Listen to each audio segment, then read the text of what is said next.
body. Come out of her system. Get out of her now. Ouch! Ouch! Ouch! She's free. Mga kakatuwang ginagawa ng mga relihiyon, isang mga bagay ang nakakatuwa kung hindi mo nauunawaan. Maraming mga bagay ang ginagawa ng mga relihiyon na nakakatuwang tingnan. Narito ang ilan mga bagay. Una, spirit healing. Ito ang ginagawa ng mga ilan pastor. Nagpapalabas ng espiritu, kukuha ng isang tao, at isang tao ay arti na kung yaring nasa saniban. At sa isang iglap bigla gagaling. Di ba nakakatawa yun? Pangalawa, mercy healing. Ito naman tawag sa mga may karamdaman daw at bigla gagaling. Kagaya ng isang lumpo na bigla makakalakad. Kagaya ng SWAT na lumpo o kaya pipi. At sa isang kung paggagaling at makakalakad o kaya makakapagsalita.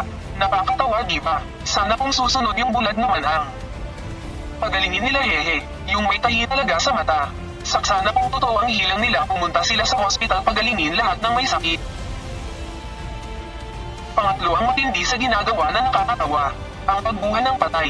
Madalas gamitin ito ng mga pastor na patay mabubuhay. Pari-parihas ang strategy. Kagaya lang ng una at pangalawa. Kukuha ng RT at bigla mabubuhay ang patay. Marami patay sa sementeryo kung ako nakasaksi ng personal. Sa mga ito, dadalahin ko sa sementeryo at pabubuhay ko lahat ng patay. Ito ang pinaka-nakakatuwang ginagawa ng ibang relihiyon, madalas na gamitin Gasgas na gasgas ito sa mga relihiyon. Ito ay ang tinatawag nila na speaking in tongue.